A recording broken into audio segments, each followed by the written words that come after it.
અને એના કર્મ એવા હોવા જોઈએ જેના દ્વારા એને મોક્ષની પ્રાપ્તિ થઈ શકે. બાકી તો 7 જન્મ પણ ભૂલી જાવ કે તમને મોક્ષ મળે. બરાબર?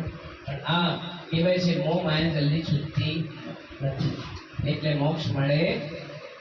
એ પ્રકારે એ બ્રાહ્મણનું સર્વસ્વ ચરિત્ર અહીંયા બીજા દૃષ્ટાંત અનુસાર એક કઠિયારો છે. એ કઠિયારો જંગલમાં લાકડા કાપવા જાય, લાકડાનો બોજો લઈને માથે એ લાકડાનો બોજો રાખે અને નગરે નગરે લાકડા વેચીને જે કઈ મૂડીની પ્રાપ્તિ થાય, પૈસાની પ્રાપ્તિ થાય, એનાથી પોતાનું ગુજરાન ચલાવે. એક દિવસે આ કઠિયારો બહુ તરસ્યો, પાણીની તરસ લાગતા જ એ બ્રાહ્મણને ત્યાં પૂજા ચાલી રહી છે. બ્રાહ્મણને ત્યાંથી દ્વારેથી પસાર થતા ત્યાં ઓરડામાં ચાલ્યો જાય છે, પાણીની પુકાર કરે છે, કોઈ આપતું નથી. ત્યાં જઈને અંદર જોઈએ છે કે કોઈ દેવી દેવતાઓની પૂજા ચાલી રહી છે. તે બ્રાહ્મણ પાસે જઈને ક્ષમા યાચના કરે છે કે મારાથી ભૂલ થઈ ગઈ. ત્યાં બ્રાહ્મણે એમને સંપૂર્ણ સત્યનારાયણ ભગવાનનો વિધિ વિધાન સમજાવ્યું.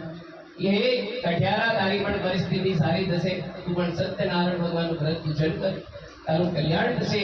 એવી રીતે એ કઠિયારાએ પણ મનમાં વિચાર કર્યો, મારે પણ સત્યનારાયણ ભગવાનનું પૂજન કરવું જોઈએ.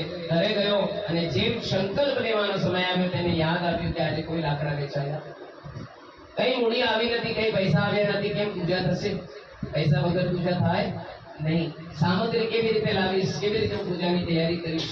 ત્યાં એને પણ રાત્રે નિંદ્રા ના આવી. બીજા દિવસે ગુરુ નિશ્ચય કર્યો કે આજે જે કાંઈ આ લાકડા વેચીને 2 પૈસા મળશે, જરૂર સત્યનારાયણ ભગવાન તમારી પૂજા કરીશ, એવો સંકલ્પ લઈને નીકળી પડ્યો. એક નગરે ગયો, તેને એક સારો ગ્રાહક મળી આવ્યો. એને ગ્રાહકે બધા જ લાકડા લઈ લીધા અને એને બમણી કિંમત પ્રાપ્ત કરી સત્યનારાયણની કૃપાથી. તે પ્રકારે આપણી પાસે ઘણીવાર આપણે બહુ સારું પ્રોફિટ થઈ જાય, પણ આપણે સત્યનારાયણ કરીએ છીએ હે? એટલે આપણે ઓલે પ્રોફિટ તો સીધું શેર માર્કેટમાં નાખી, એનું 4 ગણું બનાવવું છે, એનું 10 ગણું બનાવવું છે. પણ એમ નહીં કે એ પ્રોફિટની અંદર એ આપણે ચલો 1000 રૂપિયા કે 5000 રૂપિયા આપણે સત્યનારાયણ માટે કાઢ્યા તો થાય છે નથી થતું.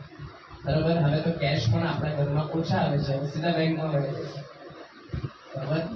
તે પ્રકારે નહીં તો ખાલી બસ તિજોરીની અંદર એક 10નું બંડલ રાખી દેવાનું. તિજોરી ખાલી રહેશે તો તમારા ઘરમાંથી લક્ષ્મી ક્યારે સ્થિર થવાની. 10નું બંડલ તો આપણે ક્યાં વાપરી લેવાનું? પણ એ નવરાત્રી, અરે દિવાળી જ્યારે આવે તમારે 10નું 20નું બંડલ પૂજા કરીને તમારી તિજોરીમાં રાખી દીધું. સોનું આપણે રાખવું જોઈએ, ચાંદી આપણે રાખવું જોઈએ. હર દિવાળીમાં આપણે ચાંદીનો સિક્કો લેવાનો એટલે લેવાનો. મારો ભાઈબંધ છે, એની પાસે હું જ્યારે દિવાળીની પૂજા કરો છો બેટા, આખો ભંડારો ચાંદીના એટલા બધા સિક્કા કરે છે. અહીંયા તિજોરી ભરું છું અને ક્યારે વેચવા જતો નથી ને આજ સુધી મેં ક્યારે બધી વસ્તુ ક્યારે ગીરવી રાખવાનો સમય નથી બચાવ્યો. આજે માણસ એટલા ઓછા લેવલ પર છે કે ભાઈ એ બંડલોના બંડલ ની પૂજા કરે છે. એટલે આ બધી વસ્તુ બરકત આપે, સ્વભાવથી સિદ્ધિ આપે છે. વધતું જાય. એ જ વસ્તુ તમે ભગવાનના દાગીના બનાવો, ભગવાનની વસ્તુ બનાવો તો પણ તમારા ઘરમાં સદા બરકત છે. તે પ્રકારે જે બધાનો વિચાર કરે એનો ભગવાન વિચાર કરે, જે પોતાનો વિચાર કરે એનો ભગવાન વિચાર.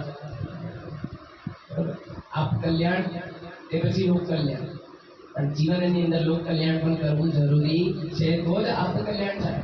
એટલે તે પ્રકારે એ કઠિયારાએ પણ સર્વસ્વ ભગવાનની ઉપકાર માંગીને જે કઈ દક્ષિણા મળી હતી, જે કઈ પૈસા મળ્યા હતા, મૂડી મળી હતી, તેનાથી એ કઠિયારાએ વ્રત પૂજાની પૂર્ણ કરી અને છેલ્લે ભગવાનને કહ્યું, ભગવાન જીવનની અંદર સુખ અને શાંતિ આપજે. આપણે શું જોઈએ છે જીવનમાં? સુખ શાંતિ જોઈએ છે. પૈસા તો ઓટોમેટિક આવી જશે, કમાવું છું, પણ સુખ શાંતિ ક્યાંથી આવશે?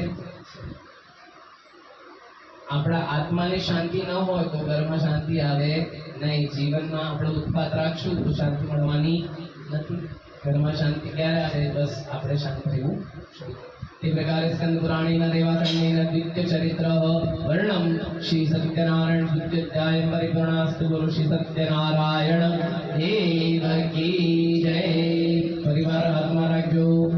તૃતીય ચતુર્થોધ્યાય સંપૂજ્ય. ત્રીજા ચોથા અધ્યાયની અંદર અહીંયા ભગવાન ઉલ્કામુખ નામનો રાજા છે, બદ્રી શીલા તેમના પત્ની સાથે તીર્થની અંદર સત્યનારાયણ ભગવાનની વ્રત પૂજા કરી રહ્યો છે. ગામનો વણિક ત્યાંથી જઈ રહ્યો છે. એ વાણિયાએ જઈને રાજાને પ્રશ્ન કરવા લાગ્યો કે રાજા, તીર્થની અંદર કયા દેવી દેવતાની પૂજા કરશો તે તમે મને સમજાવો. ત્યાં રાજા કહે છે કે આ શ્રી સત્યદેવનું પૂજન છે. જે કોઈ વ્યક્તિ સત્યનારાયણ ભગવાનની પૂજા કરીને સંતાનની પ્રાપ્તિ અવશ્ય થાય છે. એક સમયમાં મને પણ આ પૂજાનું જ્ઞાન નહોતું, જે સમયમાં મારે ત્યાં સંતાનો નહોતા. ત્યાં ભગવાનની કૃપાથી મને બ્રાહ્મણે વ્રત પૂજન કહ્યું અને ભગવાને મને પુત્ર પ્રાપ્તિ આપી. આજે હું સત્યનારાયણ ભગવાનની આ તીર્થની અંદર સત્યનારાયણ પૂજન પૂર્ણ કરું છું. વાણિયા ત્યારે ત્યાં સંતાનના એક ઉપર જરૂર સંકલ્પ લઈ લી, જરૂર તારી મનોકામના પૂર્ણ થશે. એ વાણિયાએ વિચાર કર્યો, મારે ત્યાં પણ સંતાન નથી, હું પણ હમણાં જ જઈને ઘેર જઈને મારી ધર્મપત્ની સાથે વાત કરું. ત્યાં એની ધર્મપત્ની લીલાવતીને કહેવા લાગ્યું કે આપણે શ્રી સત્યનારાયણ ભગવાનનું વ્રત પૂજનનો સંકલ્પ લઈએ, ભગવાન જરૂર આપણી લીલીવાડી કરશે. આપણે ત્યાં જરૂર સારી સંતાનની પ્રાપ્તિ થશે. એવા મનોભાવથી અને બંને જણાએ દૃઢતાથી સંકલ્પ લીધો અને ભગવાનની એવી કૃપા થઈ. વાણિયાને ત્યાં સુંદરી કન્યા બાલકીનો જન્મ થયો, જેનું નામ કલાવતી રાખવામાં આવ્યું. કલાવતી દિવસે દિવસે મોટી થવા લાગી, માની ચિંતા વધવા લાગી. લીલાવતીએ વાણિયાને યાદ જોડાયું કે હવે આપણે સત્યનારાયણ ભગવાનની વ્રત પૂજાનો જે સંકલ્પ લીધો હતો, જે માનતા લીધી હતી, આપણે પૂર્ણ કરીશું. વાણિયો કહે છે, વેપાર તેજીથી ચાલે છે, સુકન્યાની લક્ષ્મીની પ્રાપ્તિ થઈ છે, એટલે વેપાર હવે વધી ગયો છે, સમય મળતો નથી. જ્યારે પૈસા આવે ત્યારે આપણે ભગવાનને ભૂલી જાય, પણ ભાઈ જ્યારે પૈસા આવે ત્યારે ભગવાનને ભૂલવાનું નહીં. એનો 10મો ભાગ ભગવાનને આપી દેવાનો. એટલે ભગવાન ક્યારે ડાઉન અર્થ લાવશે? 10મો ભાગ આપણે ભગવાનને આપતા નથી. 10મો ભાગ આપણે ગાયને આપતા નથી, ધર્મમાં કાઢતા નથી. એટલે આપણી પાસે મની બેલેન્સ ઇનબેલેન્સ થઈ જાય છે. બરાબર? તે પ્રકારે કંઈ ઇનબેલેન્સ કરવાનું નથી, એને બેલેન્સ બનાવી રાખજો. એ પ્રકારે અહીંયા આ વાણિયાએ સર્વસ્વ સંકલ્પને વિલંબ આપ્યો.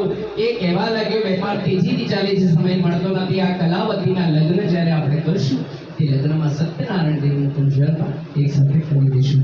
એ સંકલ્પને વિલંબ આપ્યો. ભગવાન કહે છે, એટલે તારી મેં એક ઈચ્છા પૂર્ણ કરી હતી, તારી બીજી ઈચ્છા પણ પૂર્ણ કરું છું, પણ મારા વ્રત પૂજનને પૂર્ણ કર. ત્યાં ભગવાને અહીંયા વાણિયો છે તેના મિત્રના સુપુત્ર